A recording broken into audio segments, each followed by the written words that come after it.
Disturbing new details to tell you about this deadly crash involving a suspected drunk driver. This happened on December 12th at the intersection of Main Street and Miramonte Boulevard, right behind Broomfield High School. The crash killed two people, a mother and her teenage son. Jose Menjivar is facing several charges, including reckless vehicular homicide and driving under the influence. 9 News reporter Brianna Clark has been tracking this one for us. Brianna, Menjivar was on work release at the time of the crash. Is that what? Yeah, that's right. It was for a DUI charge that he got in 2016. On December 8th, Jose Menjivar was sentenced to 365 days of work release, but they didn't have any open beds, so a judge said he could be a free man until then. The deadly crash happened 4 days later.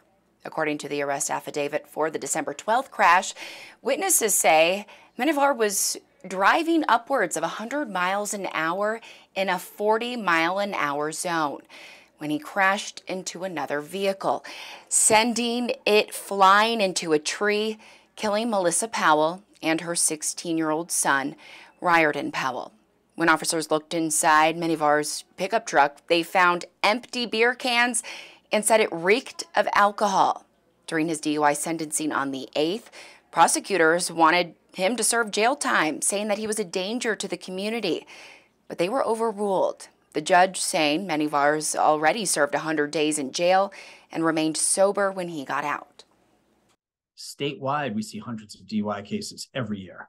And some of those result in fatalities, and they're absolutely tragic. And you and your viewers should ask the question of, what can we do to avoid these things? And certainly the justice system has to play a role in that.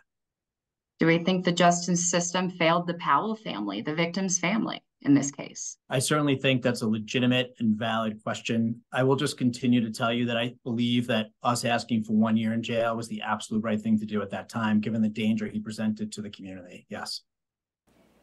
According to the affidavit, at the time of the deadly crash, Menjivar's blood alcohol level was 0.249. That is 3 times the legal limit.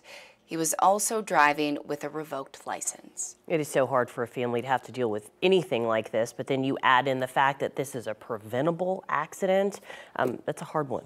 It is hard. We reached out to some of the family members today. As you can imagine, they were not ready to talk about the case. It is still extremely tragic. Yeah, understandably so. We're thinking about them tonight for sure. Brianna, thank you.